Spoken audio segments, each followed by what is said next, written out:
I'm Tom Lydon, editor of ETF Trends here in Chicago at the Morningstar Conference, and I'm here with Joanne Hill, head of institutional investment strategy at ProShares. Joanne, it's great to see you. What are you doing here? Right, it's always good to come to Chicago, but in particular to this conference. So Morningstar has done a new thing this time. They've actually have a pre-conference program on women in investing. Oh, great. And so, as you know, I'm co-president of Women in ETFs, and so they were kind enough to invite me to attend, and I've just had a great day listening to some of these sessions. I saw some of the programming. Give us a couple highlights. Right, so the whole concept is that women are such important investors. They control about half the wealth in this country, right? They think there's something like 45% of high net worth. And yet we still are not really adapting the information we're providing and the services to this big component of women in our industry. And one of the other things that came out of the session is Morningstar has done some research, and only 10% of mutual fund portfolio managers are women.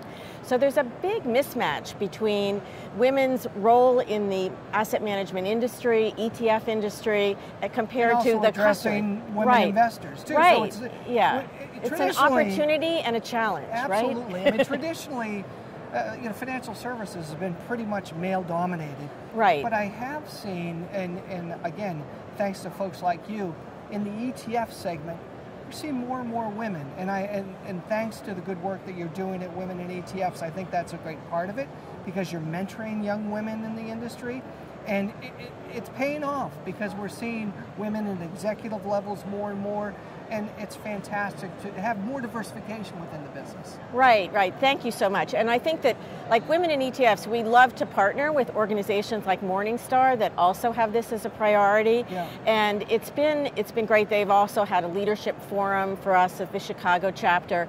And we've really found that and I want to emphasize that Women in ETFs is for men and women that have an interest in the advancement of women in our industry. And thank you for being a member.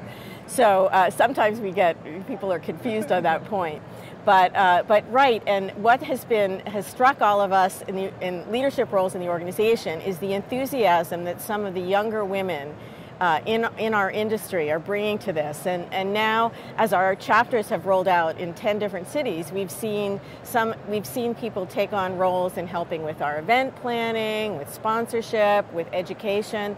So it's going to be a year old since we had the press announcement about it in July, and we have over 1,000 members. That's amazing. It's just been a whirlwind year for us, fantastic. and I think it says a lot about the ETF industry for how this has come together and been supported by so many of the organizations. Absolutely, Yeah. and not only that, I think your influence is helping advisors to be able to communicate better with women clients, and then you're making that a bit of a mandate, and we know that that's also important, and we need a lot of help there.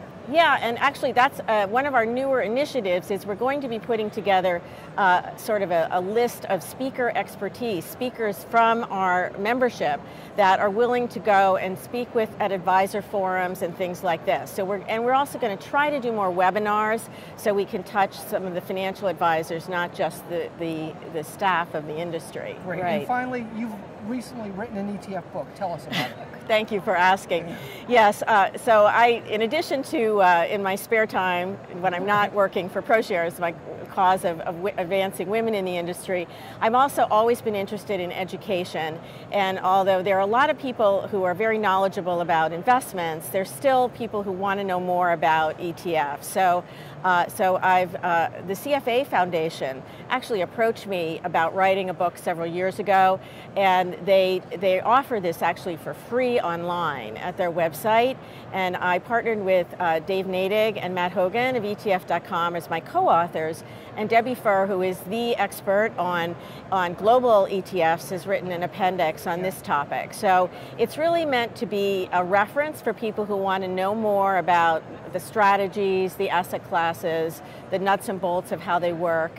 And so I hope people go and find it on the CFA Foundation website. I think it's on Amazon as well. So Great. Well, it's a great tool for portfolio construction, especially as the industry grows. We get more and more ETFs. We need more guidance. And congratulations to you for all your great work. Thank you so much. Thanks, Joanne. Take care.